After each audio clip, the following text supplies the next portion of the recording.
ሰላም ጤና ይስጥልን። የተወደዳችሁ የኢትዮ ጥበብ ሚዲያ ቤተሰቦች በያላችሁበት ሰላምታችን ይድረሳችሁ። የዕለቱን መረጃዎች ወደ እናንተ ክቡራን ተመልካቾቻችን እናደርሳለን። ቤቱን ላይክ፣ ሰብስክራይብ በማድረግ ያበረታቱ። በበሬ ምክንያት በደረሰ አደጋ የሰው ሕይወት አለፈ። በነፃ የንግድ ቀጠና ውስጥ ተሰማርተው ምርቶችን ለገበያ የሚያቀርቡ ባለሀብቶች ከገቢ ግብር ነፃ እንዲሆኑ ተወሰነ። የኢራንና አሜሪካ ድርድር ያለ ስምምነት መጠናቀቁን ተከትሎ ፕሬዚደንት ዶናልድ ትራምፕ የኢራን ወደቦች እንደሚዘጉ ከዛቱ በኋላ የነዳጅ ዋጋ በበርሜል $100 በላይ አሻቅቧል። ቱርክ እስራኤልን በወታደራዊ ኃይል እወራለሁ ስትል ዛተች።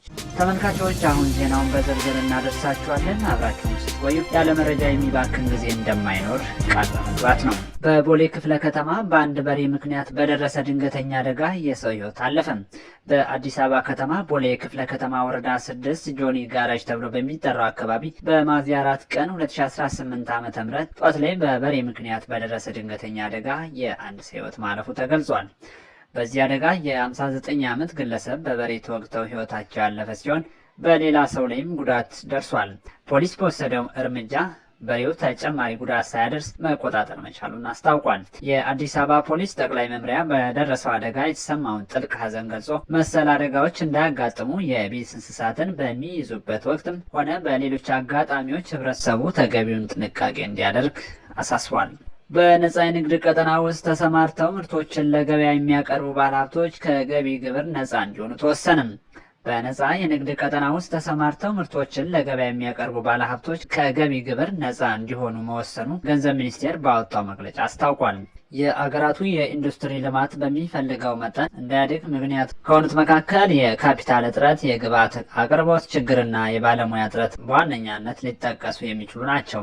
በመሆኑም እነዚህን ችግሮች ደረጃ በደረጃ በማቃለል የአገር ውስጥ ኢንዱስትሪ ልማትን ማሳደግ ይገባል። በዚህም መሰረት ግብዓቶችንና ሌሎችም ምርቶች በበቂ መጠን ለገበያ እንዲቀርቡ ለማድረግ አስመጪዎች ምርቱን ለገበያ ከማቅረባቸው በፊት የሚከፍሉት ቀረጥና ታክስ ወሰን የሆነውን ካፒታላቸውን በመያዝ ረገድ የሚያሳድርባቸውን ጫና ማቃለል ያስፈልጋል። በዚህ ምክንያቶች አስመጪዎች ግብዓቶችንና ምርቶችን ቀረጥና ታክስ ሳይከፍሉ ወደ አገር አስገብተው ለግብዓቱ ወይም ለምርቱ ገበያ ባገኙት ጊዜ ቀረጥና ታክስን የሚከፍሉበትን አሰራር የሚፈቅድ የነፃ ንግድ ቀጠና አሰራር የተዘረጋ ሲሆን ይህንን ስርዓት የሚያስፈጽሙ ነፃ የንግድ ቀጠናዎች በየአካባቢው የተቋቋሙ መሆኑ ይታወቃል። እነዚህ ነፃ የንግድ ቀጠናዎች ባለሀብቶች የበለጠ የሚስቡ እንዲሆኑ ለማድረግ ከላይ ከተገለጸው በተጨማሪ በነፃ የንግድ ቀጠናዎች ውስጥ ተሰማርተው ግብዓቶችንና ምርቶችን ለገበያ በማቅረብ ስራ ላይ የተሰማሩ ባለሀብቶች ከገቢ ግብር ነፃ እንዲሆኑ ተፈቅዷል። ባለሀብቶች ይህንን እድል በመጠቀም በነፃ የንግድ ቀጠናዎች ውስጥ እንዲሰማሩ ሚኒስቴር መስሪያ ቤቱ ገልጿል። የኢራንና አሜሪካ ድርድር ያለ ስምምነት መጠናቀቁን ተከትሎ ፕሬዚደንት ዶናልድ ትራምፕ የኢራን ወደቦችን እንደሚዘጉ ከዛቱ በኋላ የነዳጅ ዋጋ በበርሜል $100 በላይ አሻቅቧል። የብሬን ድፍድፍ ነዳጅ ዘይት በ7.3 በመቶ ጭማሪ በማሳየት $102 ገብቷል። በድርድሩ አለመሳካት ምክንያት የዓለም የኃይል ቀውስ እየተባባሰ ሊሄድ ይችላል የሚል ስጋት ማስነሳቱን ቢቢሲ ዘግቧል። ቱርክ እስራኤልን በወታደራዊ ኃይል እወራለሁ ስትል ዛተች። በመካከለኛው ምስራቅ ያለው ቀውስ አዲስ መልክ ይዟል። የቱርክ ፕሬዝደንት ረጀብ ጣይብ ኤርዶጋን እስራኤል በሊባኖስ ላይ የምታካሄደውን ጥቃት ተከትሎ አገራቸው ወደ እስራኤል ወታደሮቿን ልታስገባ እንደምትችል በይፋ አስጠነቀቁም። ፕሬዝደንት ኤርዶጋን የእስራኤሉን ጠቅላይ ሚኒስትር ቤንያሚን ኔታንያሁን በደምና በጥላቻ የታወሩ ኤርዶጋን በንግግራቸው ላይ ልክ ሊቢያና ካራባክ እንደገባነው ሁሉ ወደ እስራኤልም ልንገባ እንችላለን፣ ይህንን ላለማድረግ ምንም ምክንያት የለም ሲሉ ዝተዋል። አክለውም ፓኪስታን በአሁኑ ወቅት በአሜሪካና በኢራን መካከል የሚደረገውን የሰላም ንግግር ባታሸማግል ኖሮ ቱርክ ለእስራኤል የሚገባትን ትምህርት ቀደም ብላ እንደምታሳያት ገልጸዋል።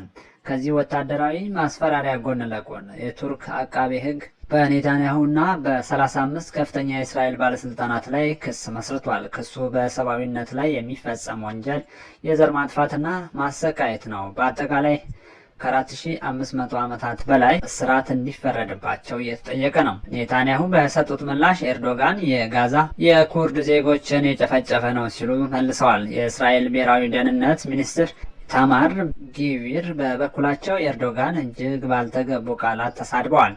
የማስፈራሪያ በቀላሉ የሚታይ አይደለም። ቱርክ ከወታደራዊ አቅም አንጻር ከዩናይትድ ስቴትስ በመቀጠል በኔቶ ውስጥ ሁለተኛው ግዙፍ ጦር ያላት ሀገር ናት። በሊቢያና በናጎርኖ ካራባክ ጦርነቶች ላይ ያሳየችው ወታደራዊ ስኬት አቋሟን አረጋግጧል። በቅርቡ በሶሪያ የአንድን አገዛዝ የጣሉትን ኃይሎች በመደገፍ ቀጠናዊ ተጽዕኖዋን አሳድጋለች። የቱርክ የውጭ ጉዳይ ሚኒስቴር ኔታንያሁን የዘመናችን ሂትለር ሲል የጠራ ሲሆን ኔታንያሁ የኢራኑን የሰላም ንግግር በማስተጓጎልና ቀጠናዊ ግጭቶችን በማስፋፋት ስልጣናቸውን ለማራዘም እየሞከሩ ነው ሲል ከሷል።